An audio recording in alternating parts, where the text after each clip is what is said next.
Hola, mi amigo querido, qué alegría que estamos juntos una vez más para estudiar la palabra de Dios. Lección número 4 para el 27 de julio del año 2024. Título de la lección: Parábolas.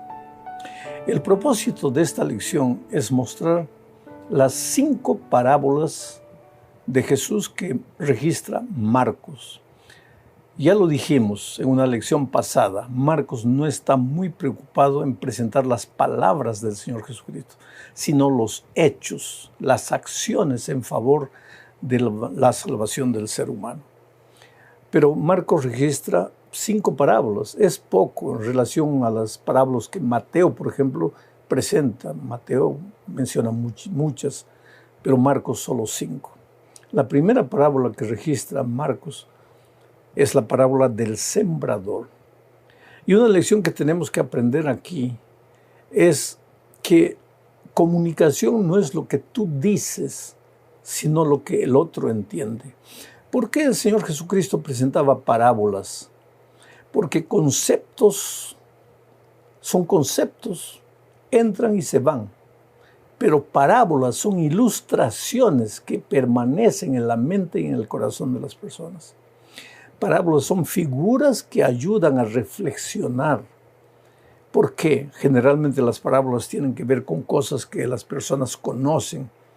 Y entonces los conceptos teóricos, cuando relacionados con la vida práctica, echan más raíces en la mente de los oyentes. Jesús, por eso, presentaba parábolas. Y la primera parábola está registrada en Marcos capítulo 4, versículos 1 al 3. Leo. Otra vez comenzó Jesús a enseñar. Interesante. Otra vez comenzó Jesús a enseñar. Que la enseñanza fue parte del ministerio del Señor Jesucristo. Él vino no solo a enseñarnos que hay que orar, Él vino a enseñarnos cómo orar. Él no vino solo a enseñarnos que hay que vivir vidas santas. Él vino a enseñarnos cómo se hace para vivir una vida coherente. Él era un maestro, le gustaba enseñar. Entonces, sigo leyendo el texto. Otra vez comenzó Jesús a enseñar junto al mar. Enseñaba en la sinagoga, enseñaba junto al mar, enseñaba en las casas, enseñaba en todo lugar. Porque todo momento y todo lugar nosotros podemos aprovechar el tiempo para enseñar. Aún trabajando podemos enseñar, aún comprando podemos enseñar, aún comiendo podemos enseñar. Leo el texto. Otra vez comenzó Jesús a enseñar junto al mar y se reunió alrededor de él mucha gente, tanto que entrando en una barca se sentó en ella en el mar y toda la gente estaba en tierra junto al mar. Y les enseñaba por parábolas muchas cosas y les decía en su doctrina: oíd, he aquí el sembrador salió a sembrar. Enseguida el Señor Jesús presenta la parábola, y la parábola del sembrador pues tú la conoces muy bien. Un sembrador salió a sembrar y parte de la semilla cae en el camino. El camino, pues por ahí anda la gente, transitan los carros, las carretas, los caballos, los animales, y la tierra se queda dura. La semilla cae y no penetra porque el suelo está duro, no fue arado, es camino. Entonces vienen los pájaros que simbolizan a Satanás y se comen la semilla. Y la semilla no produce frutos. Otra parte de la semilla cae encima de las piedras. El polvo que se levanta cuando alguien pasa por el camino cae encima de las piedras, cae encima de las piedras. Y en poco tiempo encima de las piedras se forma una especie de camada fina de tierra. Cuando la semilla cae ahí, produce inmediatamente. Pero como no tiene fondo, como en el fondo solo hay piedra, pues la pobre semilla, aunque produce, muere, porque no tiene cómo beber agua. Y la planta, la semilla necesita de agua para poder germinar. Germina, pero muere. Otra parte de la semilla cae en el terreno de espinos. Terreno bueno, porque los espinos crecen. Pero cuando la semilla brota, los espinos son más fuertes y ahogan la semilla. Y finalmente una parte de la semilla cae en tierra buena y produce frutos. A 30, a 60 y a 100. Quiere decir, unas semillas producen a 30, otras a 50, otras a 100. Queridos, nosotros los seres humanos somos tierra. Algunos, tierra del camino, donde la palabra nunca entra. Hablas, la palabra no entra. Otros, tierra de las piedras. La palabra entra, germina. En un día la persona se emociona, va al frente, acepta el llamado. La semana siguiente ya se olvidó de todo. ¿Por qué? Porque fue un momento de emoción y nada más. Otros corazones representan el terreno espinoso. La palabra cae, germina, pero las atracciones del mundo, los espinos, son tan grandes que en poco tiempo la semilla muere.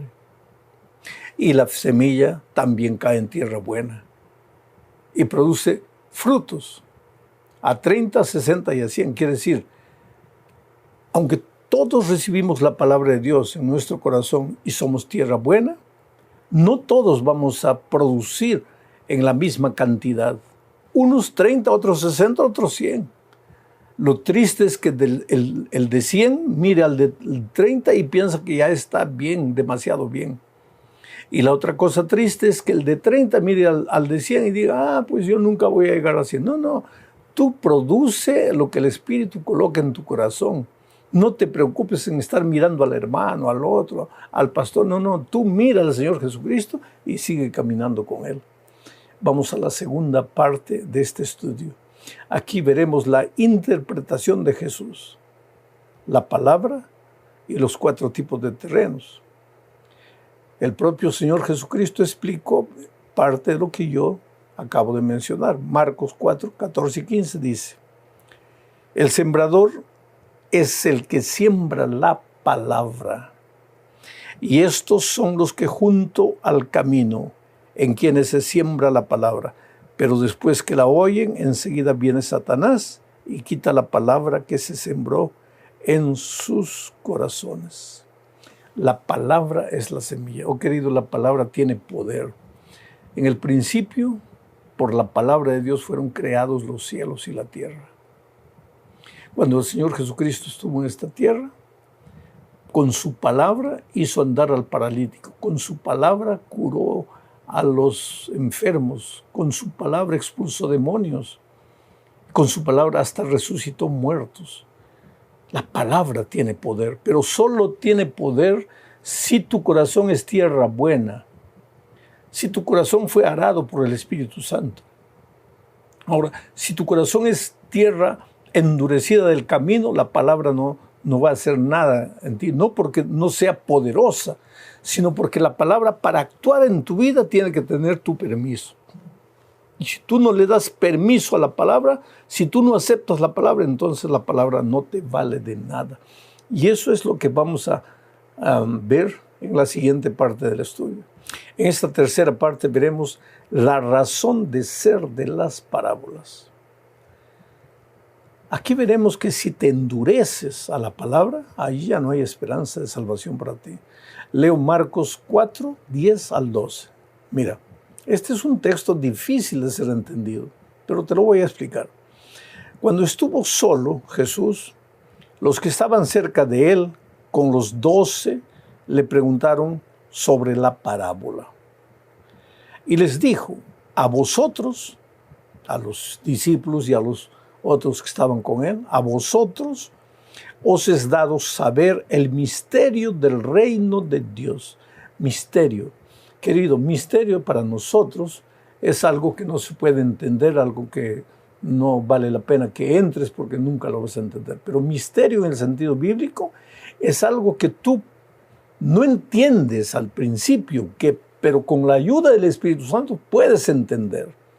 Entonces, cuando tú encuentras un misterio bíblico, en lugar de cerrar la Biblia y salir, arrodíllate y clama a Dios por la iluminación del Espíritu Santo, porque el Espíritu es el Maestro, el que te guiará a toda verdad. Una cosa es el misterio del ocultismo, otra cosa es el misterio de la Biblia, que puede ser entendido con la ayuda del Espíritu Santo. Les dijo: a vosotros os es dado saber el misterio del reino de Dios, mas a los que están fuera, a los del mundo, a los rebeldes, a los duros de corazón, a los del terreno del camino, por parábolas les diré todas las cosas, para que viendo, vean y no perciban, y oyendo, oigan y no entiendan, para que no se conviertan y les sean perdonados los pecados. Esta es la parte interesante del texto. Aquí, si tú lees a simple vista, da la impresión de que el Señor Jesucristo cuenta en parábolas, presenta su mensaje en parábolas, para que la gente de afuera, los de corazón endurecido, no tengan oportunidad de salvación. Para que vean, pero viendo no entiendan. Para que oigan, pero oyendo no escuchen. ¿Por qué? Porque si escuchan se van a salvar. Eso es lo que aparentemente dice el texto. Pero querido, recuérdate que Dios está hablando, que el Señor Jesucristo aquí está hablando a los de corazón endurecido, a esos criticones que lo juzgan, que lo condenan, que lo critican, a esos criticones que están en la iglesia, pero no con el deseo de aprender, sino con el deseo de criticar. Y van endureciendo su corazón poco a poco, porque querido, si tú no eres sensible a la voz de Dios, te endureces. Y cuando tu corazón llega a ser como el terreno del camino, ahí la palabra cae y los pájaros se lo llevan, porque la palabra no penetra, no tiene efecto. Por más poderosa que sea, no puede hacer nada sin tu permiso. Te voy a parafrasear el texto para que entiendas mejor lo que está diciendo. Jesús le dice: yo le cuento a la gente de corazón duro, a la gente que me critica, me condena, pero que no quiere aprender, yo les hablo todo en parábolas. ¿Para qué? ¿Por qué? No para qué, sino por qué. ¿Por qué les hablo en parábolas? Porque viendo no ven, y no se dan cuenta, no perciben. Y oyendo no oyen, y no entienden. Y entonces, pues están perdidos, nunca se van a convertir. Y nunca les va a ser perdonado el pecado. ¿Por qué? Porque han endurecido su corazón. Y para haber perdón tiene que haber arrepentimiento. Y para haber arrepentimiento tiene que haber conversión. Y para haber conversión tienen que aceptar la palabra. Pero ellos no aceptan. Oyen y no ven. Escuchan. Oyen y no escuchan. Observan pero no ven. Eso es lo que el Señor Jesús quiso decir. Ahora vamos a la cuarta parte de este estudio. La lámpara y la medida. Aquí son otras dos parábolas que muestran la responsabilidad de los que aceptan el mensaje, de los que reciben el Evangelio en su corazón. Leo Marcos 4, 21 al 23. También les dijo: ¿acaso se trae la luz para ponerla debajo del almud o debajo de la cama? ¿No es para ponerla en el candelero? Porque no hay nada oculto que no haya de ser manifestado, ni escondido que no haya de salir a la luz. Si alguno tiene oídos para oír, oiga. Marcos repite muchas veces las palabras del Señor Jesucristo. Si alguno tiene oído para oír, oiga. ¿Por qué? Porque algunos tienen oído, oyen, pero no entienden, no aceptan. La palabra no penetra en su corazón. Pero aquí en esta parte, esta parábola enseña una lección. Si has recibido la palabra en tu corazón, entonces has recibido la luz. Porque la palabra de Dios es la luz. Lámpara es a mis pies tu palabra y lumbrera a mi camino. Ahora, si has recibido la luz, no la recibes para esconderla, sino para colocarla en un candelero y que alumbre.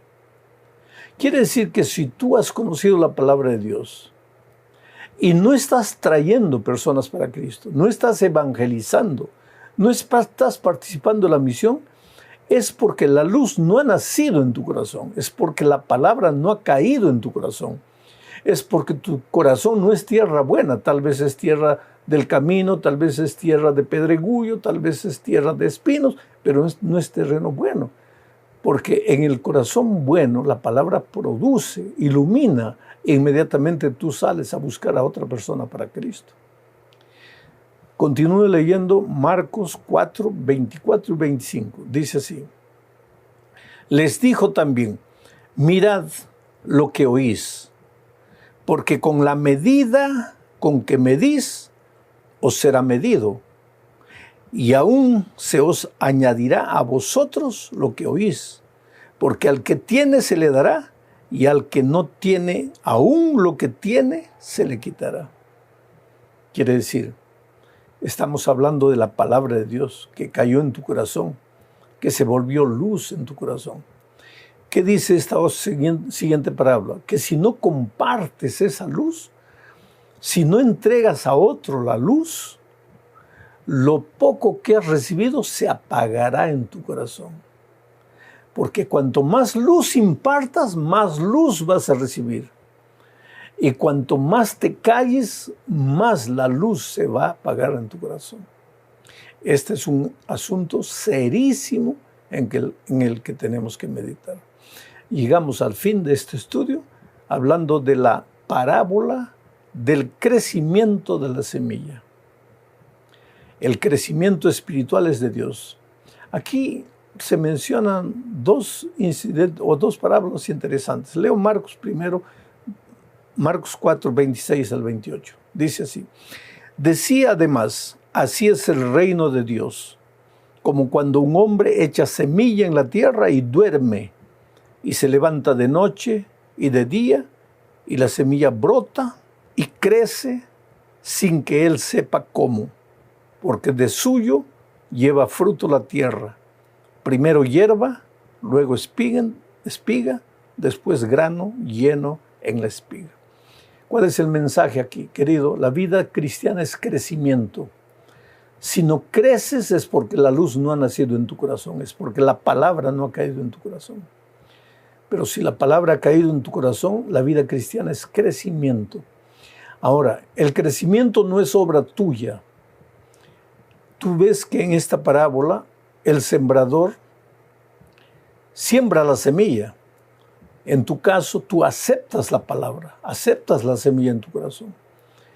Pero después, cuando el sembrador se levanta, ve que la semilla está germinando por obra de Dios.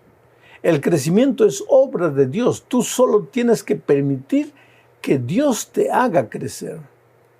Pero para eso tienes que recibir el sol, tienes que recibir la lluvia, tienes que volver los ojos a Dios cada día, levantarte mañana, orar, estudiar la palabra de Dios. Y cuando tú haces eso, entonces el crecimiento va a ser la obra de Dios en tu vida, en tu corazón. No creces por tus propios esfuerzos. No creces porque cierras los ojos y te dominas para portarte bien. Creces en la medida en que permitas que el sol de justicia brille en tu corazón. Y para completar este pensamiento, se presenta la parábola de la mostaza. Marcos 4, 30 al 32. Leo. Decía también, ¿a qué haremos semejante el reino de Dios? ¿Y con qué parábola la compararemos? Es como el grano de mostaza, que cuando se siembra en tierra es la más pequeña de todas las semillas que hay en la tierra. Pero después de sembrado crece y se hace la mayor de las hortalizas y echa grandes ramas de tal manera que las aves del cielo puedan morar bajo su sombra. La parábola en el reino de Dios, en la iglesia de Dios, en el pueblo de Dios, todo comienza pequeñito como un grano de mostaza, pero no se queda pequeño, porque el crecimiento es la ley del reino de Dios.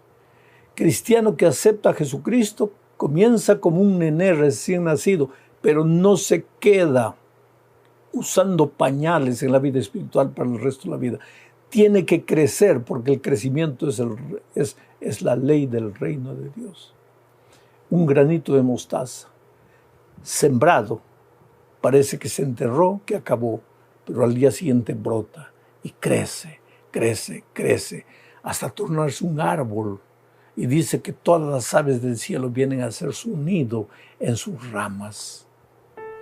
El cristianismo comenzó con 12 discípulos, pescadores, hombres rudos. Y hoy día el cristianismo inundó el mundo entero. Porque todo nace en el reino de Dios pequeño, pero nace para crecer. El crecimiento tiene que ser una realidad en tu vida. Oh querido, has nacido en el reino de Dios. Felicitaciones. Acabas de ser bautizado. Gloria a Dios. Pero has comenzado. Ahora necesitas crecer. Y no por tus propios esfuerzos. Busca a Dios de mañana, de tarde, de noche. Vive en espíritu de oración. Estudia la palabra de Dios. Y tú vas a ver que el Espíritu Santo va a terminar en ti la obra que ha empezado. Y cuando Cristo venga, vas a ser uno de los ciudadanos del reino de los cielos, uno de los seguidores del Cordero por donde quiera que Él vaya. Un abrazo, mi amigo, que Dios te bendiga ricamente. Felicidades, hasta la próxima semana.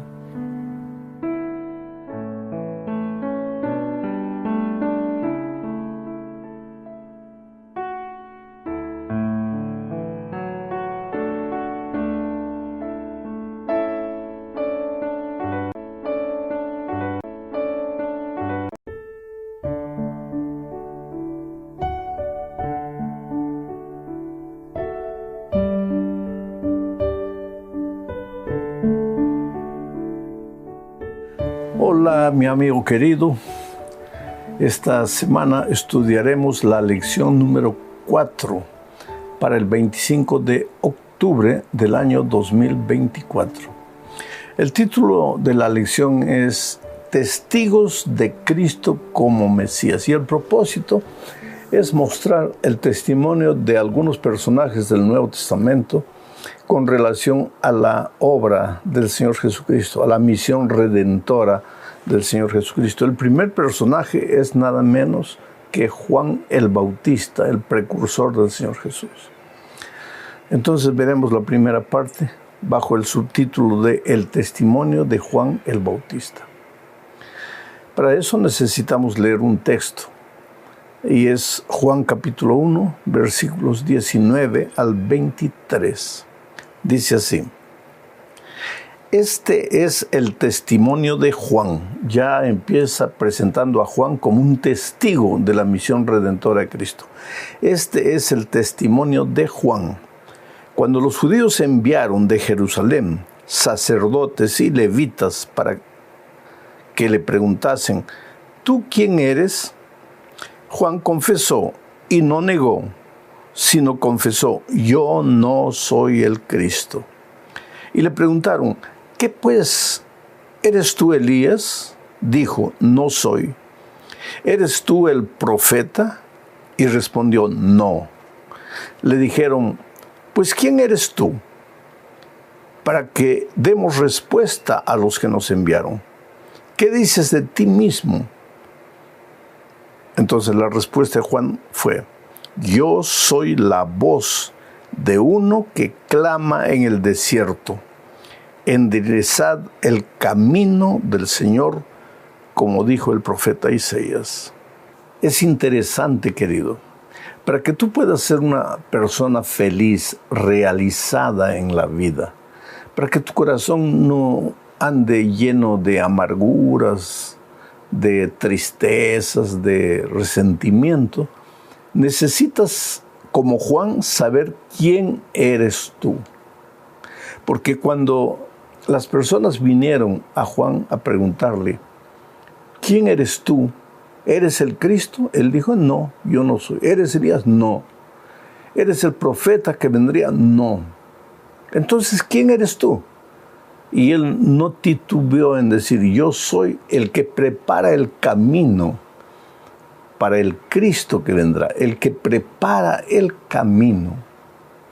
Tal vez preparar el camino, en la opinión de los seres humanos, no sea la mejor obra que una persona pueda realizar, porque en aquellos tiempos, cuando el rey iba a una ciudad, pues los caminos no eran de asfalto, eran de tierra. Entonces, pues con el clima, con la intemperie o con el tiempo se formaban huecos, hendiduras, y entonces mandaban siervos para preparar el camino, para allanar el camino. ¿Para qué? Para que el rey viniese. Me impresiona que Juan en ningún momento se consideró líder, a pesar de que tenía gente que le seguía. En ningún momento se confundió, en ningún momento pensó que era el rey, era el Mesías, ni que fuese un profeta como Elías en el pasado. Él era consciente de su trabajo, de su misión. He venido para preparar el camino del verdadero Cristo. Tú sabes que hay muchas personas en este mundo que no son felices porque no llegan al cargo que aspiran, al puesto que aspiran.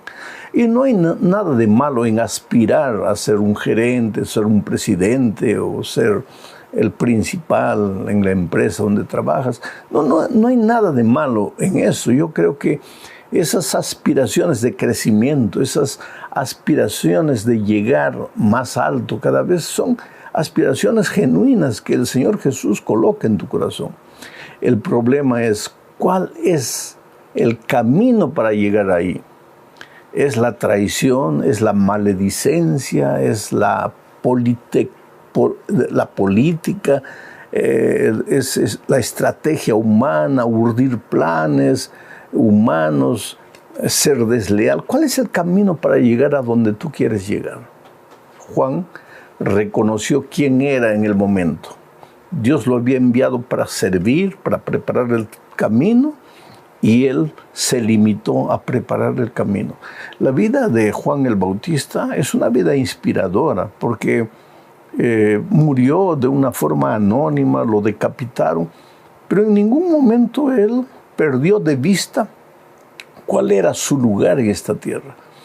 Y yo te pregunto, ¿tú sabes quién eres o tú piensas que eres lo que no eres? ¿Tú sabes a qué has venido al mundo? ¿Cuál es tu papel? En tu opinión, ¿la misión que estás cumpliendo te parece muy irrelevante, sin importancia, insignificante? ¿O eres feliz haciendo lo que haces? Sabes, tu crecimiento en cualquier área de la vida va a depender de la fidelidad de tu trabajo, de tu servicio en las cosas pequeñas. Si no eres capaz de ser fiel en las cosas pequeñas, ¿cómo aspiras a lugares mayores? Este es un asunto que hay que ver. Juan fue uno de los testigos que entendía que el Señor Jesucristo era el Mesías que había venido a redimir al ser humano. Y no del poder político de Roma, sino del pecado. Y eso lo vemos en la segunda parte de este estudio, donde estudiaremos al Cordero de Dios. Aquí veremos que Juan levanta al Cordero de Dios, al Señor Jesucristo, y también habla de la misión redentora de Cristo. Leo entonces Juan capítulo 1, versículos 29, 30, 34, 33 y 34. Dice así: el siguiente día vio Juan a Jesús que venía a él y dijo. Bueno, antes de continuar con la lectura, quiero destacar dos pensamientos que yo encuentro en este texto. Primero, el siguiente día. Siempre hay un siguiente día, querido. Lo que tú estás haciendo hoy está bien para hoy, pero mañana es otro día. Si estás pasando por un momento difícil, recuérdate que es hoy, mañana el sol va a brillar. Porque mientras vivamos en esta tierra, siempre hay un siguiente día. Y el texto dice, el siguiente día vio Juan a Jesús que venía a él. Vio Juan a Jesús. Hay gente que no es capaz de ver a Jesús. Jesús se manifiesta a ti de muchas maneras y tú no eres capaz de verlo. Recuérdate que en el día final, el Señor Jesús reclama de mucha gente que dijo que lo seguía y que lo amaba. Y Jesús tiene un reclamo cuando dice, pero cuando yo tuve hambre no me diste de comer, cuando tuve frío no me diste un cobertor. Y ellos preguntan, pero Señor, ¿cuándo te vimos con hambre? Y Él dijo, cuando negaste un favor a los pequeñitos, me estabas negando a mí. Es decir, gente que no fue capaz de ver a Jesús. ¿Eres tú capaz de ver al Señor Jesucristo? Pues Juan fue. Entonces ahora vuelvo a leer el texto. El siguiente día Juan vio a Jesús que venía a él y dijo, he aquí el Cordero de Dios que quita el pecado del mundo. Por eso dije al inicio que Juan fue capaz de ver la misión redentora de Cristo. Porque esa expresión, he aquí el Cordero de Dios que quita el pecado del mundo, tenía que ver mucho con el Cordero que todos los días era sacrificado por Israel. Porque cuando los israelitas pecaban, de acuerdo con la ley de Moisés, deberían llevar un corderito al santuario, confesar sus pecados, colocando la mano en el cuerpo del corderito, y después el mismo israelita debería cortar el pescuezo del cordero.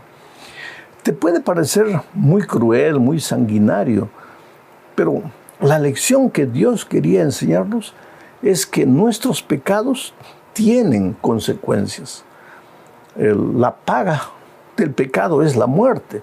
Y si el israelita había pecado, tenía que morir. No quería morir él, había solución. Pero alguien tenía que morir, en ese caso el corderito. Pero él tenía que sacrificar el corderito. Ahora, cuando Cristo vino, Él vino para acabar con los símbolos. Ya no serían más necesarios corderitos que simbolizaban al verdadero Cordero de Dios que quita el pecado del mundo. Los israelitas no entendieron eso. Recuérdate que en la lección pasada estudiamos que Jesús vino a los suyos y los suyos no lo recibieron porque no lo entendieron nunca. Pero Juan lo entendió. Juan conocía cuál era el papel de él, Juan, como precursor, como preparador del camino, pero también sabía cuál era la misión del Señor Jesucristo. Por eso cuando vio a Jesucristo, dijo, he aquí el Cordero de Dios que quita el pecado del mundo.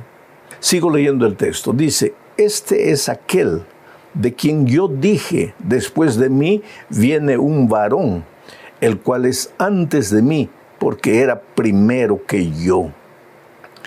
Teóricamente, Juan físicamente era mayor que Jesús. Pero Juan dice que Jesús es primero que él y es mayor que él. ¿Por qué? Porque Jesús es eterno. Quiere decir, Juan no solo entendió la misión redentora de Cristo, Juan también entendió la naturaleza divina del Señor Jesucristo. Por eso Juan es un gran testigo del Nuevo Testamento. Sigo leyendo el texto. Dice, y yo no le conocía a Jesús, pero el que me envió a bautizar con agua, ¿y quién es ese? Dios. Aquel me dijo, sobre quien veas descender el Espíritu y que permanece sobre él, ese es el que bautiza con el Espíritu Santo. Y yo le vi y he dado testimonio de que este es el Hijo de Dios. Bendito Juan el Bautista, que fue capaz de ver la divinidad de Cristo y la obra redentora de Cristo. Bendito Juan el Bautista, que fue capaz de entender que los corderitos del Antiguo Testamento eran apenas símbolos y que ahora había venido el Cordero de Dios. Y bendito Juan el Bautista, que fue capaz de levantar al Cordero, porque la promesa de Jesucristo es, cuando yo fuere levantado, a todos atraeré a mí mismo. Cada vez que tú prediques un sermón o enseñes la lección de la escuela sabática y levantes al Señor Jesucristo, las personas serán atraídas, no a ti, al Cristo que tú levantas. Pero Jesús tiene que ser el principio, el medio y el fin de nuestra enseñanza. Tú puedes enseñar el tema que tú quieras, pero el centro de tu mensaje tiene que ser Cristo. Tienes que relacionar cualquier tema que tú enseñas con el Señor Jesucristo. Vamos a la tercera parte de este estudio, hablando de los dos discípulos de Juan que siguieron al Señor Jesucristo. Entonces leemos ahora Juan 1, 35 al 39. Dice así: el siguiente día, otra vez estaba Juan y dos de sus discípulos. Y mirando a Jesús que andaba por allí, dijo: «He aquí el Cordero de Dios». Le oyeron hablar los dos discípulos y siguieron a Jesús. Y volviéndose Jesús, viendo que le seguían, les dijo: «¿Qué buscáis?». Ellos le dijeron: «Rabí», que traducido es maestro, «¿dónde moras?». Les dijo: «Venid y ved». Fueron y vieron dónde moraba, y se quedaron con él aquel día, porque era como la hora 10:00. En este texto que acabo de leer hay algunos pensamientos interesantes. Juan levantó al Cordero. He aquí el Cordero de Dios que quita el pecado del mundo. Y los dos discípulos que estaban con Juan siguieron a Jesús. Este es el resultado cada vez que tú levantas a Cristo en tu mensaje, en el estudio bíblico que des, en la doctrina que presentes, no importa. Cada vez que tú levantas a Jesús, las personas no se oponen, las personas siguen a Jesús. Existe en Jesús algo maravilloso que la mente humana no puede entender. Algunos teólogos le llaman la atracción de la cruz. Su amor constriñe, su amor conquista, su amor cautiva. Cada vez que tú levantes al Señor Jesucristo, las personas serán atraídas al Señor Jesucristo. Y estos dos discípulos de Juan fueron los primeros dos que siguieron al Señor Jesucristo. Ahora, cuando lo estaban siguiendo, dice el texto que Jesús paró y les preguntó: ¿qué quieren? ¿Qué es lo que buscan? Y ellos le dijeron: Rabí, ¿dónde moras? ¿Dónde vives? ¿Dónde habitas? Y el Señor Jesucristo no se detuvo en discusiones teológicas, simplemente les dijo: venid y ved. El mayor testimonio en favor del Evangelio no es la teoría, no es la palabra, es la experiencia. Las personas no tienen que oír tus palabras, tienen que verte. Jesucristo les dijo a ellos: venid y ved. Y ellos fueron. Y el resultado, el texto dice: y ellos se quedaron todo el día con el Señor Jesucristo.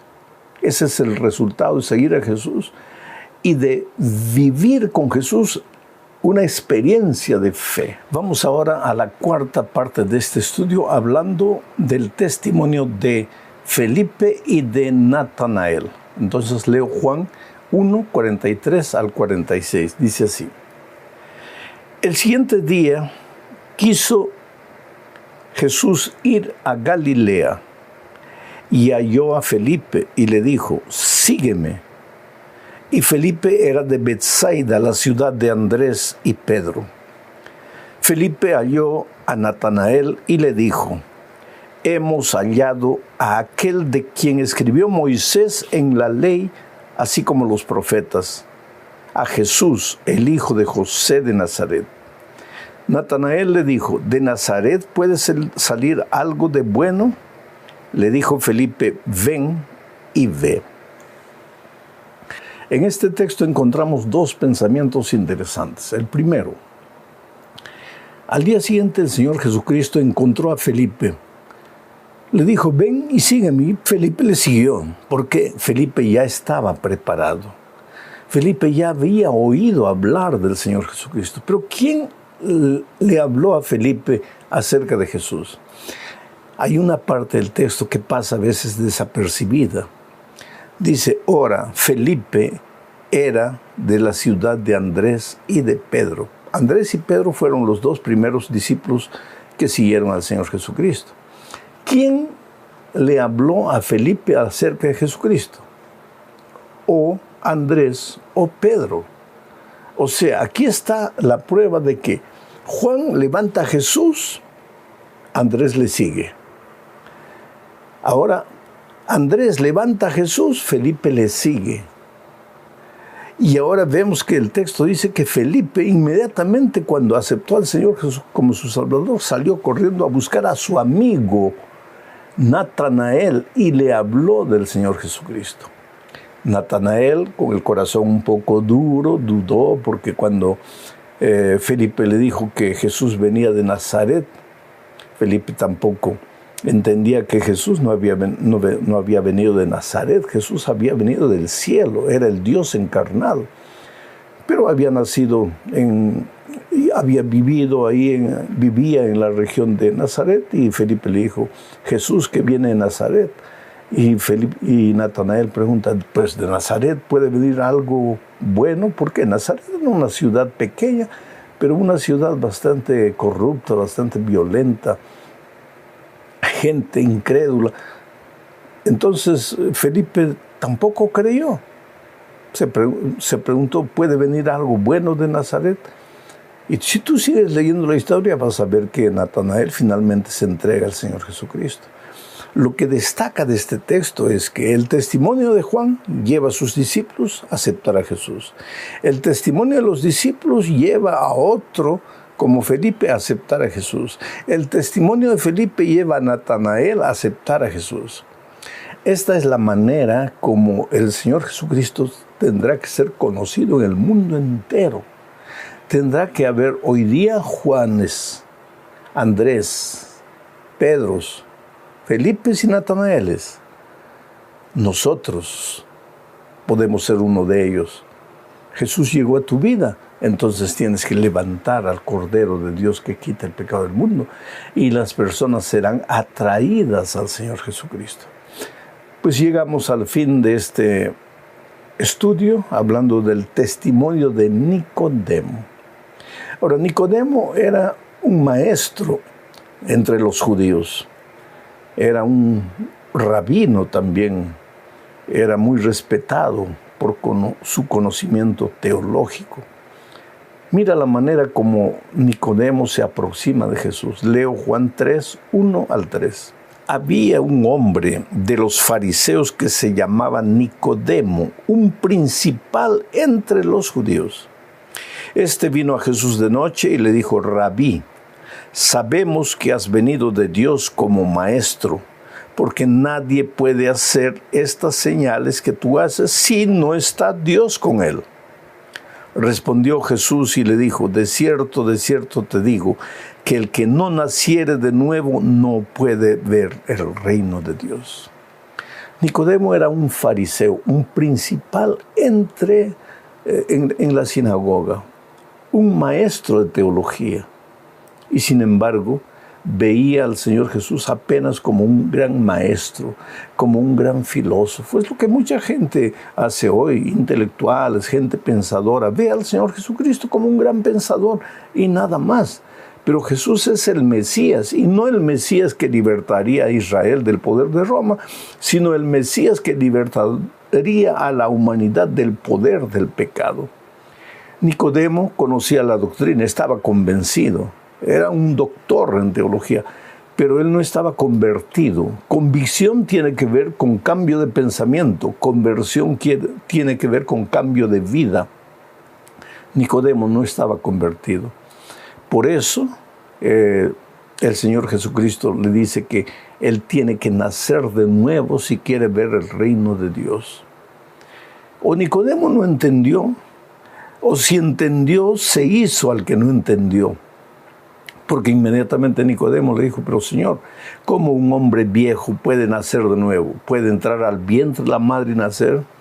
Y Jesús lo miró. Y querido, cuando Jesús te mira, te ausculta el alma, te lee el corazón, los pensamientos. Tú puedes fingir, aparentar, usar el sarcasmo delante de los hombres, pero no delante del Señor Jesucristo. Él conoce lo que estás pensando. Y Jesús lo miró y dijo, Nicodemo, Nicodemo. Lo que es nacido de la carne es carne, pero lo que es nacido del Espíritu es del Espíritu. Tú sabes que yo no te estoy hablando de nacimiento físico, te estoy hablando del nacimiento espiritual. Tu cabeza está llena de teoría y de conocimiento, pero tu corazón está vacío, porque tú nunca pasaste por la experiencia de la conversión. Y tú sabes que hoy hay mucha gente, inclusive dentro de la iglesia, que tiene la cabeza llena de teoría. Son maestros de la doctrina, pero nunca han tenido un encuentro personal con Jesucristo. Y querido, la experiencia cristiana nace a partir del momento en que te encuentras con Cristo. Nicodemo no fue capaz al principio del diálogo con Jesucristo, no fue capaz de ver a Jesús como el enviado de Dios. Más tarde sí, pero no al principio. Y cuando Cristo murió, Nicodemo, junto con José de Arimatea, reconoció públicamente, ahora sin vergüenza, porque cuando buscó a Jesús la primera noche, buscó a Jesús amparado por las sombras, porque no quería ser visto. Como él, Nicodemo, el fariseo, el principal del Sanedrín, tendría que buscar al Señor Jesucristo. Pero ahora cuando Jesús murió, Él le entregó abiertamente el corazón. Y con toda seguridad encontraremos a Nicodemo en el reino de los cielos. Mi pregunta para ti, querido, es: ¿tú ya aceptaste al Señor como tu Salvador personal? ¿O tú solamente buscas la teoría, el conocimiento que satisface tu hambre intelectual, pero no satisface tu hambre espiritual? Jesucristo no vino para hacer una teoría en tu cabeza, vino para hacer una realidad de vida en tu corazón. Ábrele el corazón a Jesús, sigue a Jesús y vuélvete un testigo de la misión redentora del Señor Jesucristo. Un abrazo, que Dios te bendiga.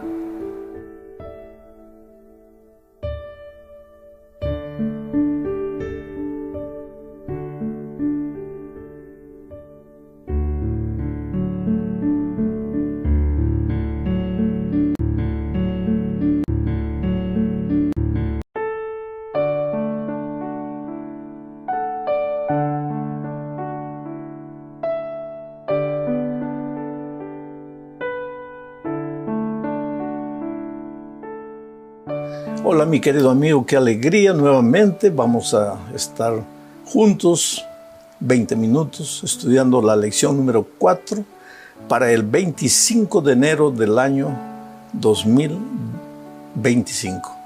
Mira, ya se fue todo el mes de enero, viene febrero, el tiempo vuela, el tiempo pasa rápido. Jesús está volviendo, debemos vivir con expectativa. Somos el pueblo que espera la venida de Cristo. Jesús va a volver. Querramos o no querramos, Él va a volver. Más vale la pena que estemos preparados para el encuentro con Jesús. El título para la lección de esta semana es: Dios es apasionado y compasivo. Y el propósito de la lección es mostrarnos que los sentimientos, las emociones, nacen en Dios. Él es un Dios emocional, pero no deja de ser un Dios racional. En otras palabras, las emociones no están reñidas con la razón, ni la razón con las emociones. Cuando tratamos al ser humano como si fuera un robot, lo estamos tratando porque pensamos que Él es solo cabeza, que Él es solo razón. Pero el ser humano tiene un corazón. Inclusive las grandes decisiones de la vida no se toman con la cabeza, ¿tú sabías eso? Sino con el corazón. Tú no te casaste con la mujer que tu cabeza, tu razón te dijo: esta es la mujer correcta. Tú te casaste con la mujer que te gustó, te enamoraste de ella, sus ojos, su piel, su cabello, yo no sé, su carácter, te casaste con ella. Tú no compras un carro solo por la razón. ¿Te gusta o no te gusta? Eso es lo que determina. Quiere decir, las emociones son importantes en la experiencia cristiana. Vamos a la primera parte de este estudio bajo el título de Más que el amor de una madre. En esta primera parte, el autor de la lección de la escuela sabática trata de mostrar que el amor de Dios, aunque sea pálidamente, podría ser comparado con el amor de un padre o de una madre. Leo Salmo 103, versículo 13, dice: Como el padre se compadece de los hijos, se compadece Jehová de los que le temen. Como el padre se compadece de los hijos, se compadece Jehová de los que le temen. Sabes, cuando yo era niño, yo nunca fui un hombre rebelde, así, un niño rebelde, ¿no? Pero muchas veces pues era un muchacho distraído. Entonces mi padre era un hombre bien firme, exigente, bien, a veces hasta intransigente, pero yo le agradezco porque me enseñó valores que hasta hoy me ayudan. La puntualidad, por ejemplo, esa es una de las virtudes que yo heredé de mi padre. Él me ayudó, me enseñó a ser puntual, me enseñó a leer porque me obligaba a leer. Bueno, pero un día me dio una tarea, no la cumplí, yo sabía que venía el castigo. Y el castigo en aquellos tiempos era con la correa. Y yo sabía que él me daría unos 5 o 6 correazos. Entonces me preparé. Me puse un pantalón, otro pantalón, como 4 pantalones. Solo que cuando llegó el momento de la confrontación con mi padre, pues él se dio cuenta que yo me había puesto varios pantalones. Y en lugar de castigarme, me abrazó y me dice: hijo, ¿tú crees que yo siento alegría en castigarte? Es que si yo no te castigo, la vida te va a castigar. Ya ve, sácate los pantalones y no hagas la tontería que hiciste hoy otra vez. Y sabes, aquella actitud de mi padre me ayudó más que los correazos. Mi padre se compadeció de mí. Y esto es lo que dice el Salmo 103, versículo 13. Como el Padre se compadece de sus hijos, se compadece Jehová de los que le temen. Entonces, Jehová se compadece de ti, no dudes de ese amor. Vamos ahora a Isaías 49:15. Dice: ¿se olvidará la mujer de lo que dio a luz para dejar de compadecerse del hijo de su vientre? Aunque se olvide ella, yo nunca me olvidaré de ti. ¿Puede haber un amor más grande que el amor de la madre? Porque la madre no ama solo con el corazón, la madre ama con las entrañas, con el vientre. ¿Por qué? Porque tuvo a su hijo 9 meses en el vientre. Es por eso que a veces el padre no puede entender el amor de la madre. Y aquí Dios toma la figura del amor de la madre y dice: una madre se olvidará de su hijo, del hijo que dio a luz, del niño que salió de su vientre. Y dice: tal vez una madre podría hacerlo, aunque es difícil, pero tal vez. Sin embargo, yo nunca me olvidaré de ti. Entonces, si en este momento estás sufriendo, no pienses que Dios te abandonó, que Dios se olvidó de ti, que porque has hecho algo malo ya Dios no te ama y estás entregado a tu triste suerte. No, no, no. Dios te ama, Él es tu Padre de amor, Él es la madre que te protegerá en todo momento. Y un texto más para describir el amor inconmensurable de Dios. Jeremías 31:20 dice: ¿no es Efraín hijo precioso para mí? ¿No es niño en quien me deleito? Pues desde que hablé con él me he acordado de él constantemente. Por eso mis entrañas se conmovieron por él. Ciertamente tendré de él misericordia, dice Jehová. ¿A quién se refiere por Efraín? A su pueblo, ¿verdad? Al pueblo de Israel. Y dice que lo ama. Y dice que cuando lo ve andando en sus caminos, las entrañas de Dios se conmovieron. Nuevamente la figura de la madre, que el vientre, la madre ama con las entrañas, ama con el vientre, también con el corazón, lógicamente. Las entrañas se conmovieron. Ciertamente tendré misericordia de mi pueblo.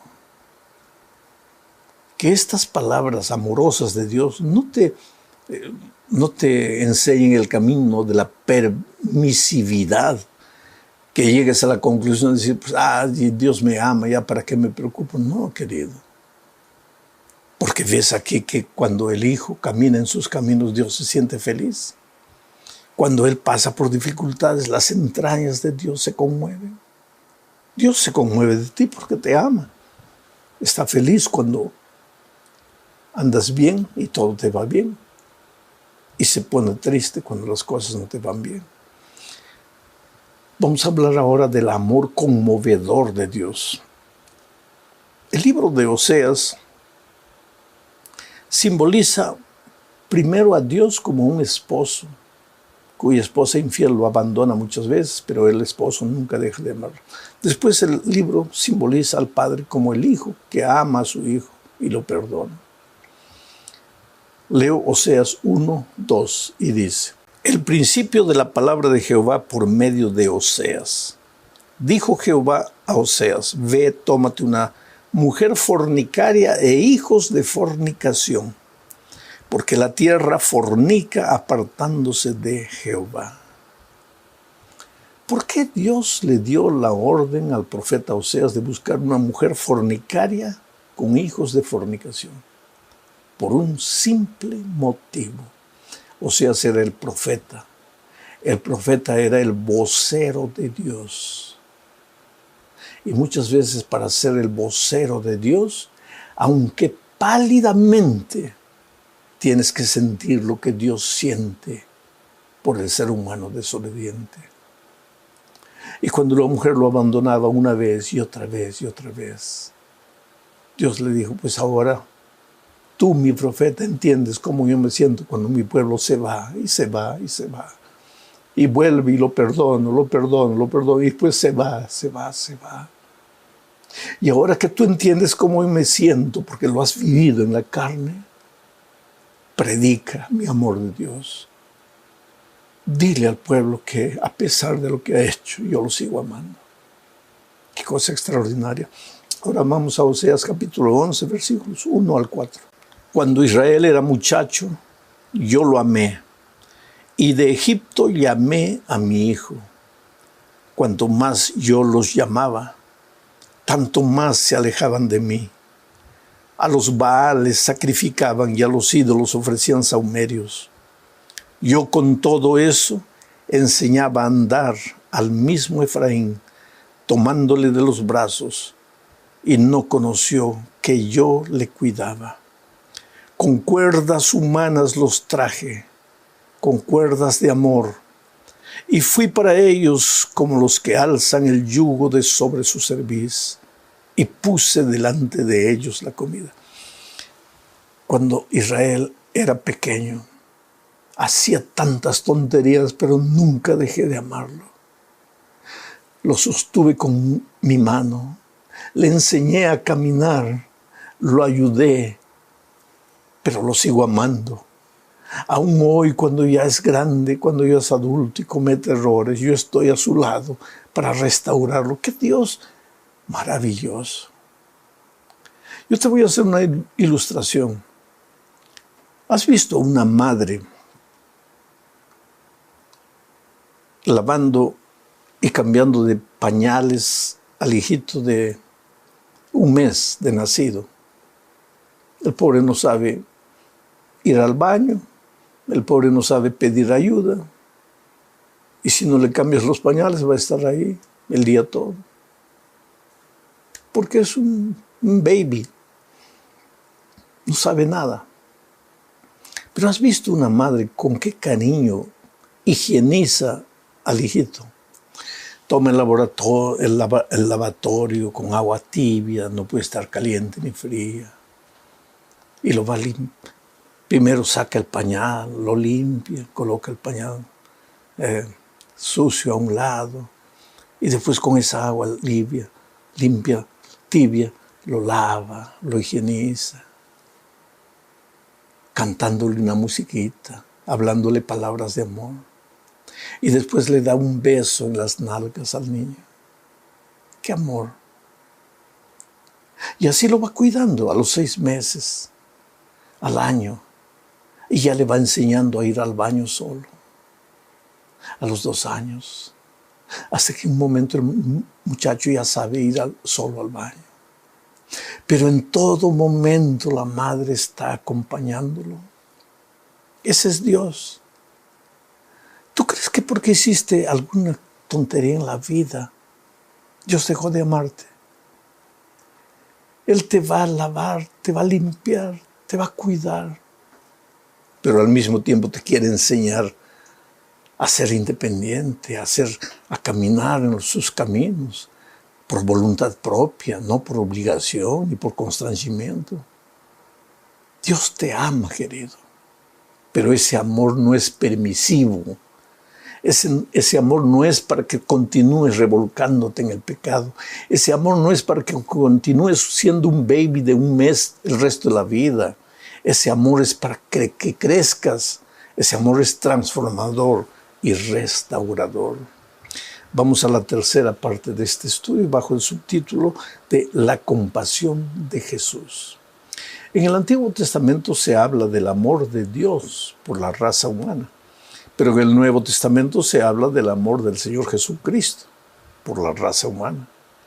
Mira lo que dice Efesios capítulo 2, versículos 4 y 5.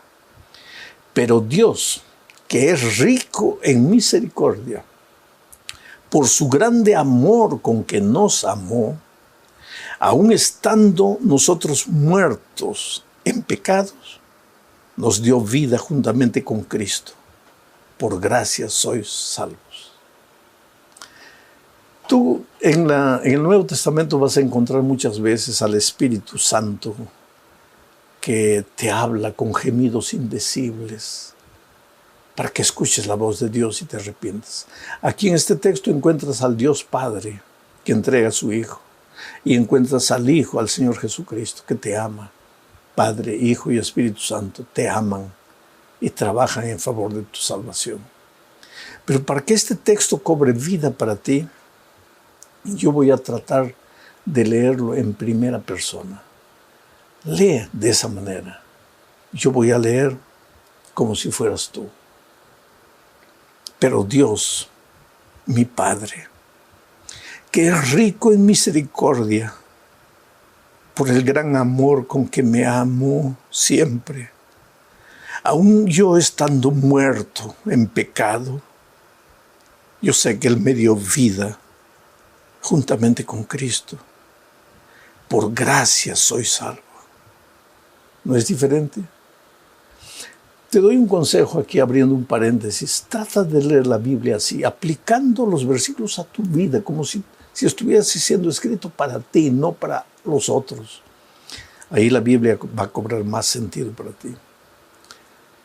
Otra figura del Nuevo Testamento donde se muestra el amor del Padre es la figura del Hijo pródigo. Ya no voy a hablar mucho porque ya hablé en una lección pasada. El Padre que siempre espera, que nunca dejó de esperar. El Padre que te recibe, y cuando recibe al Hijo todo sucio e inmundo, no le dice a los siervos, por favor vengan, llévenselo, está inmundo, yo no puedo abrazar así. No, lo abraza. La mugre del Hijo pasa a Él, lo abraza. ¿No te parece que cuando Cristo vino a este mundo, tomando la humanidad para morir en la cruz por nosotros, de cierta manera nos estaba abrazando y nuestra humanidad estaba contagiándolo a Él? Ese es el amor de Dios. Ese es el amor del Padre. No digo nuestra pecaminosidad, sino nuestra humanidad. Él vino trayendo siglos de la deterioración física del ser humano, cargando en Él solo por amor. Y ahora leo Mateo 23, 37, otro texto donde se expresa el dolor y el amor del Padre. Ya Jesucristo estaba aproximándose de la cruz y una noche desde la montaña miró para la ciudad de Jerusalén y con lágrimas en los ojos dijo, Jerusalén, Jerusalén. Mateo 23, 27.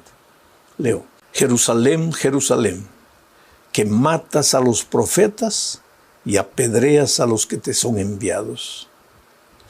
¿Cuántas veces quise juntar a tus hijos como la gallina junta sus polluelos debajo de las alas? Y no quisiste. Ese es el dolor del Padre. Yo creo que en este momento el Señor Jesús te mira y te pregunta, hijo, dime, ¿qué más puedo hacer para salvarte? Hice todo lo que pude, pero te estás perdiendo, porque no te puedo obligar a ser salvo. Tú tienes que querer, tú tienes que decir sí, tú tienes que rendirte. Eso es lo que le dijo a Jerusalén. ¿Cuántas veces quise juntar a tus hijos como la gallina junta sus polluelos debajo de las alas, pero no quisiste?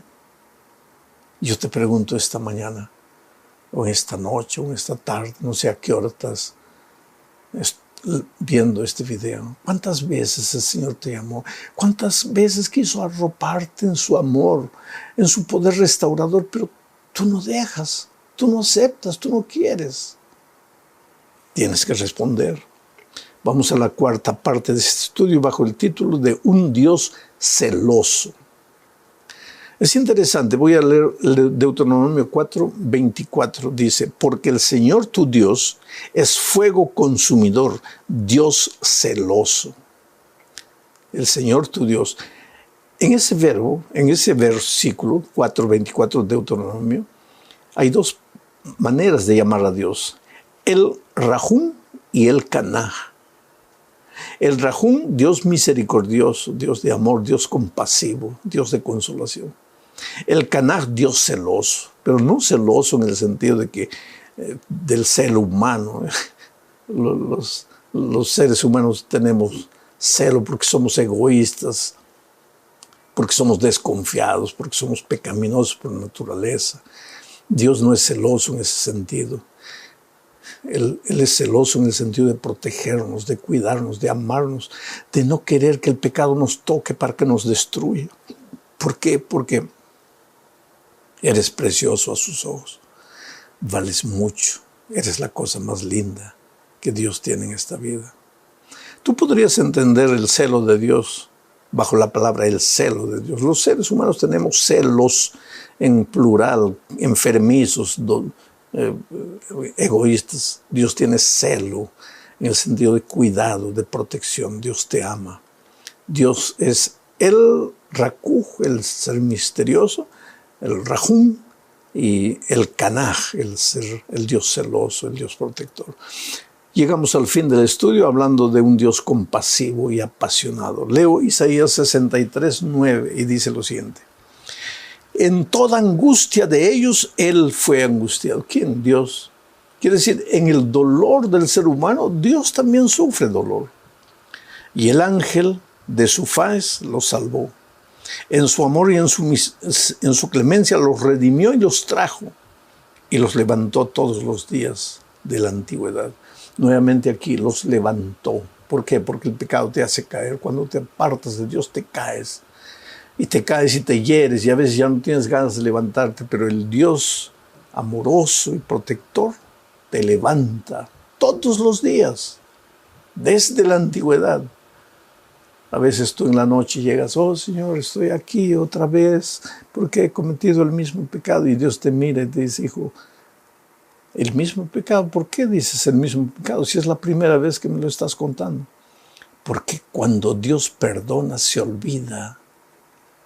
Y Él todos los días te da una nueva oportunidad. Es Dios compasivo, misericordioso. Ahora leo Hebreos 4:15. Me gusta este texto.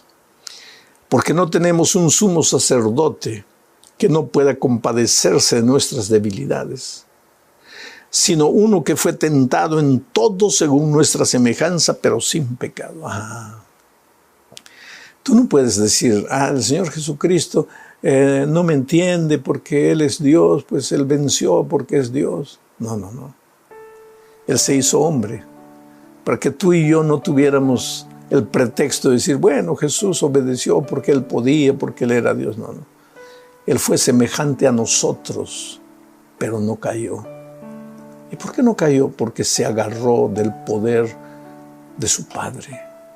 Porque cuando amanecía Él ya estaba en la montaña orando. Y porque cuando anochecía Él continuaba en la montaña orando. Dios te ama, querido. Pero Dios quiere que por ese amor tú vivas una vida de victoria, no una vida de conformismo, de mediocridad espiritual, sino una vida de inspiración para los otros. Cuídate. Enfrenta la semana y sus desafíos. Va con Dios. Tú no estás solo. Jesús está contigo. Un abrazo.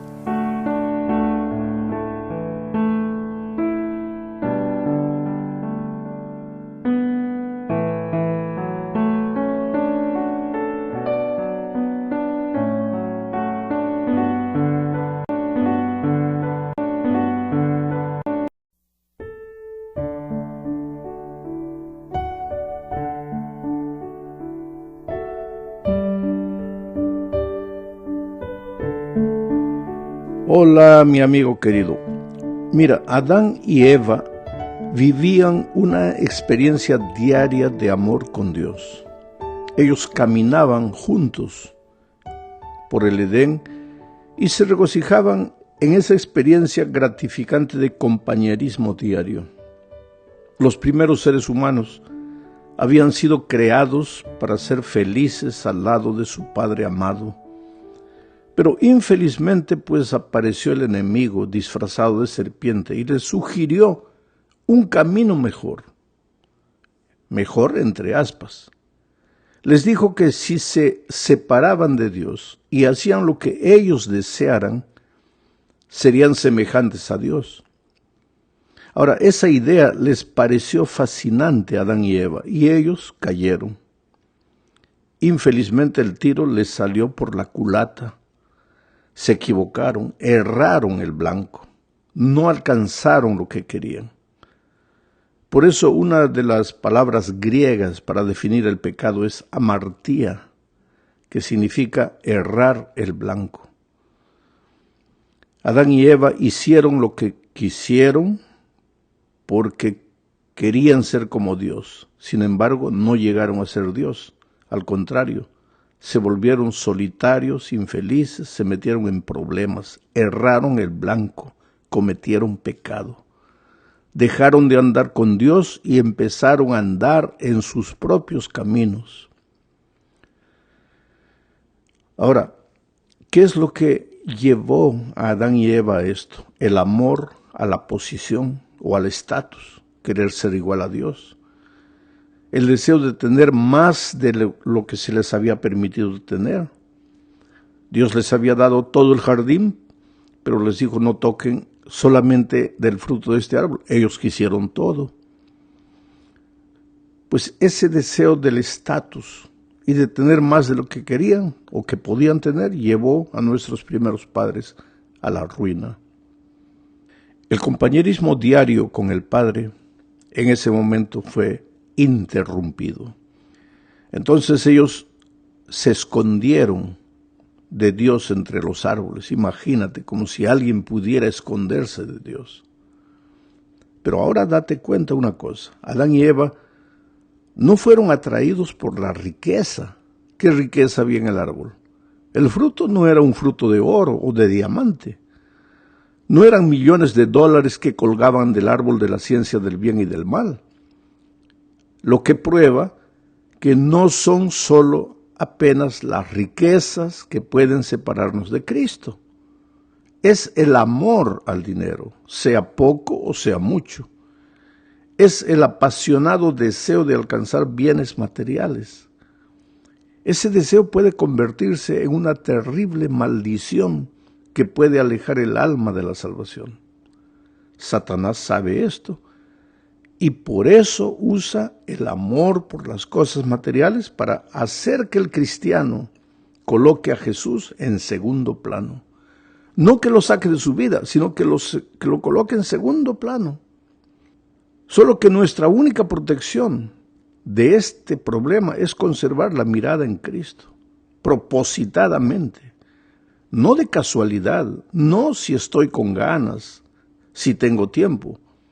No simplemente porque Él me va a bendecir y las cosas me van a ir bien si coloco a Jesús en primer lugar. La única cura para la mundanalidad, cualquiera sea su forma, es una continua devoción a Cristo. Hebreos capítulo 11, versículo 26 dice que Moisés fue victorioso porque consideró que sufrir el oprobio de Cristo era una riqueza mayor que los tesoros de los egipcios. Quiere decir, Moisés colocó a Jesús en primer lugar, no por casualidad, sino propositadamente. Se determinó en su corazón, decidió, tomó la decisión consciente de que esto sería así. Dios estaría en primer lugar, lo demás estaría en segundo plano. Cristo pues debe ser nuestra prioridad máxima. Necesitamos volver a caminar con Dios de propósito, a obligarnos, si posible, a caminar con Dios, porque nuestra naturaleza pecaminosa quiere andar sola, no quiere andar con Dios. Pero así lo hicieron los grandes hombres de la Biblia. Enoc se fue al cielo porque anduvo con Dios, caminó con Dios. Noé fue un hombre justo e íntegro entre sus contemporáneos porque anduvo con Dios. A Abraham Dios le dice, anda conmigo y sé perfecto. David fue el hombre conforme al corazón de Dios porque se determinó a andar con Dios en la tierra de los vivientes. Caminar con Dios, con Jesús, seguirlo diariamente, por lo que Él es y por lo que ha hecho por nosotros, no por alguna ventaja inmediata que podamos obtener de Él. Nuestra vida debe esconderse en Cristo y sus planes deben ser nuestros planes. Cuando nos entreguemos a Él, Él quebrantará el dominio del mundo sobre nuestras almas. Nuestra atención, pues, debe fijarse en Cristo en vez de fijarse en las cosas materiales. Solo eso llenará el vacío de la vida, le dará un sentido a la existencia. Vamos ahora a la segunda parte de este estudio y aquí veremos qué significa esconderse en Cristo, mirar las cosas de arriba, andar con Cristo, entregarse a Él, fijar la atención en Él. Tú te das cuenta que todas estas expresiones nosotros las usamos frecuentemente. El otro día, sin embargo, alguien me dijo, pastor, ya intenté todo eso, pero no funciona, no da resultado. El problema es que nos quedamos generalmente solo en la teoría. Hablamos bonito, vamos a la iglesia, cerramos los ojos, cantamos, gloria a Dios, aleluya, y pensamos que eso es andar con Dios. O que ir una vez por semana a la iglesia, eso es caminar con Dios, entregarse a Él, colocar la mirada en Él. Nos quedamos solo en la teoría, no entramos en el terreno de la práctica. El andar con Dios, el caminar con Dios, el colocar a Dios en el primer lugar en nuestra vida es algo práctico y muchas veces doloroso. Digo, ¿por qué doloroso? Porque a la naturaleza pecaminosa que cargamos todavía hasta el día de la venida de Cristo, no le gusta el compañerismo con Dios, no le gusta andar con Dios, le gusta hacer lo que pues ella quiere, vivir como ella quiere, mirar las cosas de esta tierra, no las de arriba. Entonces, si vamos a andar con Dios, si vamos a caminar con Él, vamos a entregarnos a Él, vamos a permanecer en Él, tenemos que hacerlo propositadamente, determinar que así va a ser, aunque a nuestro cuerpo, a nuestra naturaleza no le guste. Y ese andar se limita a 3 cosas. Tú estás andando con Cristo, tú estás colocando a Cristo en el primer lugar, tú estás confiando en la roca, tú estás caminando con Él si haces 3 cosas. Primero, si estudias la Biblia todos los días. Segundo, si oras todos los días. Y tercero, si sales a buscar a una persona para Cristo. Vamos a hablar de estudiar la Biblia. Estudiar la Biblia tiene que ser una cosa que tú te determines a hacerlo. No importa si es en la mañana, no importa si es en la noche, no importa si es a mediodía, si es en la tarde, no importa, pero tienes que determinarte a tener un tiempo de la lectura de la palabra de Dios. Porque esto es como en la vida física, si no comes, mueres. Y en la vida espiritual, si no te alimentas de la palabra de Dios, pues vas a ser un hombre carnal, no vas a ser un hombre espiritual. Y como hombre carnal solo vas a mirar las cosas de esta vida. Ahora, el estudiar la palabra de Dios es como el comer. No puedes, hay una diferencia entre comer y tragar.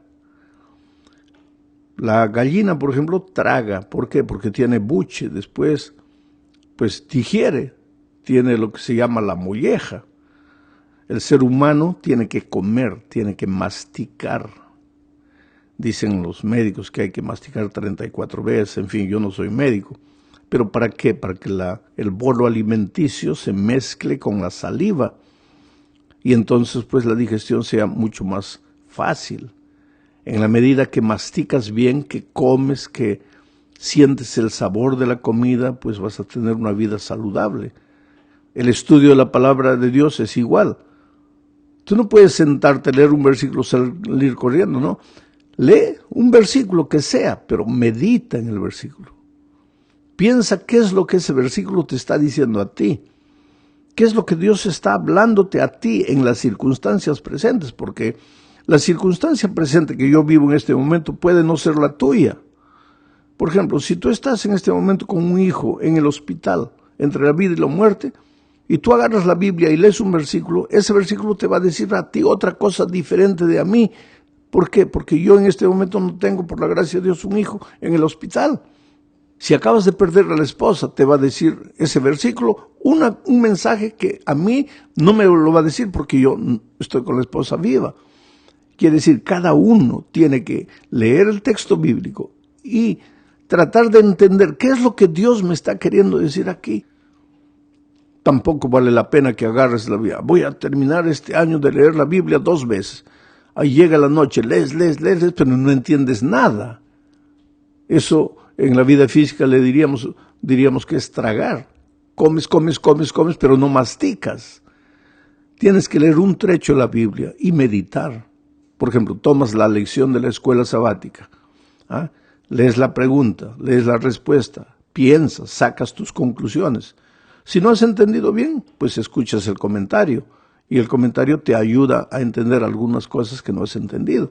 Ahora tampoco puedes tú cerrar la Biblia, escuchar solo el comentario y pensar que con eso ya has pasado tiempo con Dios. Claro que el comentario te ayuda, pero es mucho mejor que tú mismo mastiques la palabra de Dios. En el siguiente punto de la lección vamos a hablar de la oración.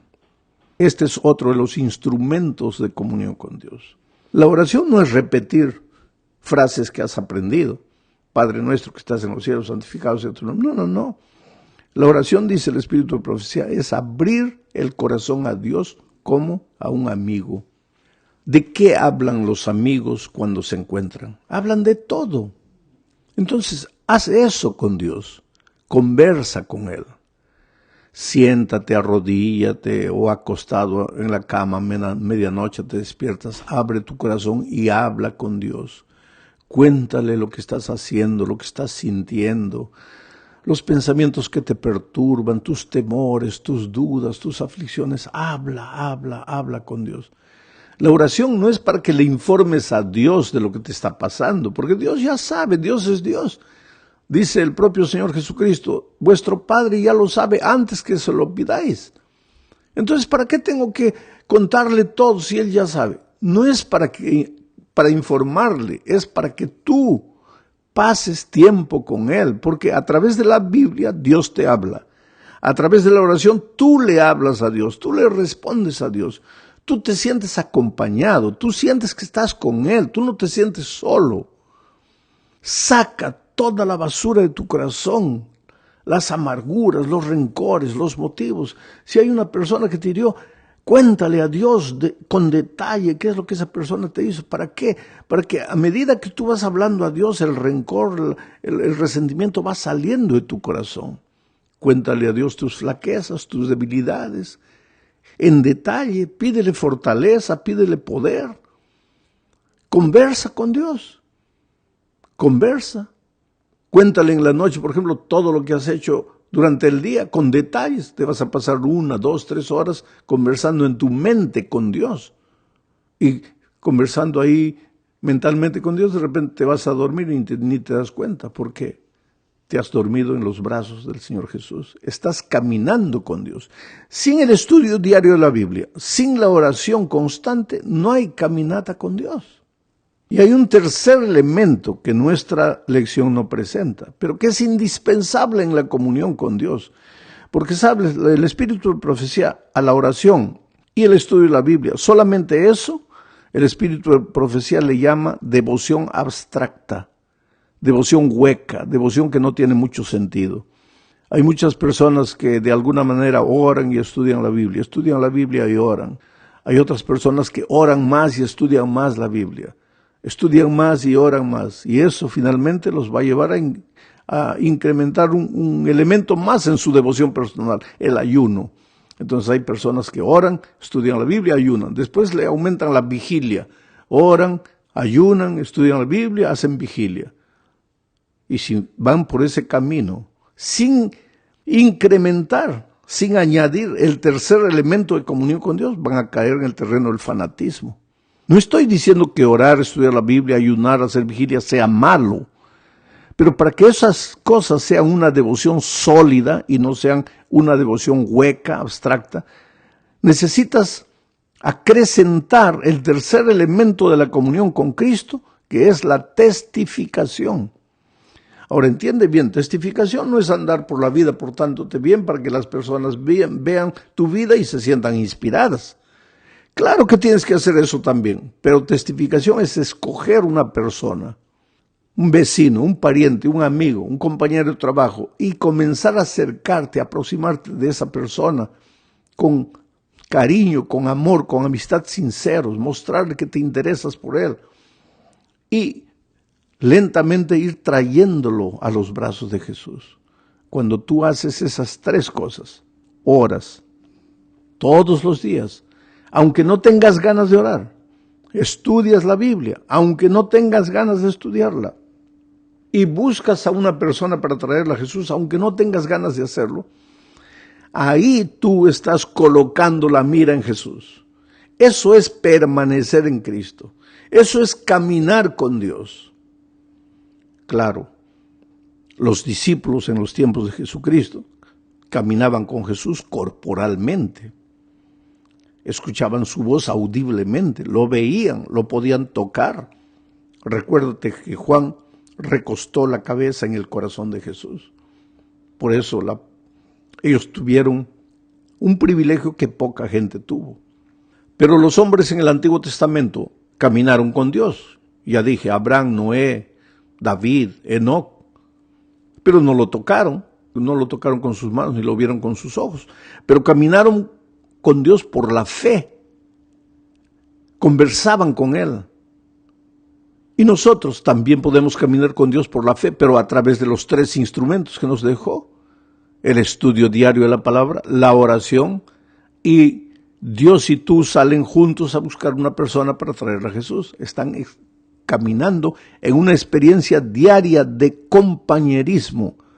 Y el resultado de eso es que te vas a ir volviendo lentamente a medida que el tiempo pasa, pues el carácter de Jesucristo se refleja en tu vida y tú te empiezas a volver un hombre espiritual. Y entonces, aunque vivas en este mundo materialista, ya las cosas materiales no son el centro de tu atención.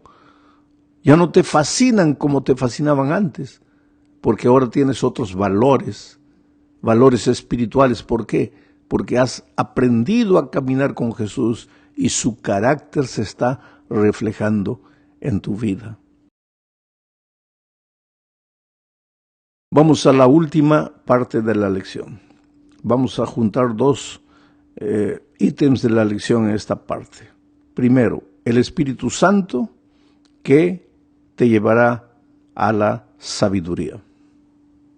Cuando digo que a través del estudio de la Biblia, de la oración y de la testificación estás andando con Dios, en realidad estás andando ¿con quién?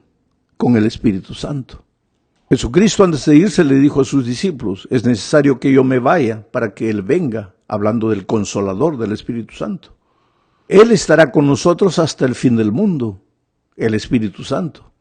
Él nos guiará, entonces oirás palabras de ti que dirán, este es el camino, andad en él. Él nos enseñará, Él nos llevará al arrepentimiento, Él nos mostrará lo que es malo, lo que es bueno, el Espíritu Santo. Pero para que el Espíritu Santo actúe en tu vida, para que el Espíritu Santo te hable, tienes que estudiar la Biblia todos los días, orar todos los días y testificar, buscar una persona para Cristo. Cuando haces esas tres cosas, pues estás andando con el Espíritu y el Espíritu te habla. Y finalmente el Espíritu te va a llenar de poder para enfrentar la vida, las circunstancias difíciles de la vida, poder para testificar, para predicar el Evangelio. Y finalmente, antes de la venida de Cristo, poder hasta para hacer milagros. Porque en un momento determinado de la historia de la iglesia, el Espíritu dio a su iglesia poder para hacer milagros. Cuando la iglesia estaba naciendo. Y cuando la iglesia ya está llegando al fin de su misión en esta tierra, Dios también le dará poder para hacer milagros, los mismos milagros o mayores milagros que en los tiempos primitivos. Pero para eso tenemos que aprender a caminar con Dios, estudiar la Biblia, orar y buscar una persona para Cristo. Porque el Espíritu no trabaja así con emociones. No es porque lloras que estás lleno del Espíritu Santo. No es porque caes en la tierra y comienzas a hablar palabras extrañas que tienes el poder del Espíritu Santo. El Espíritu Santo es un asunto de vida práctica. Oración, Biblia y buscar una persona para Cristo. Ahora, una de las cosas bellísimas que el Espíritu Santo hace en la vida es darte sabiduría, sentido común, equilibrio. ¿Sabes lo que es eso? Sabiduría, sentido común, equilibrio. No te vas ni a la derecha ni a la izquierda. Caminas por el centro porque es el Espíritu que te guía. Es el Espíritu que te muestra el camino. Es el Espíritu el que conduce tus pasos. Y entonces las cosas de esta vida ya no tienen atracción para ti. Si puedes comprar un teléfono de $300, ¿por qué vas a comprar uno de 1,500? Si puedes comprar un carro de $50,000, ¿por qué tienes que comprar uno de 200,000? Si puedes comprar un terno de $300, ¿por qué tienes que comprar uno de 4,000? Ese es el asunto. Ya las cosas materiales ya no te fascinan, porque ahora Cristo vive en ti. Pero ese Cristo vive en ti es práctico. Biblia, oración y buscar una persona para Cristo. Que Dios te bendiga ricamente.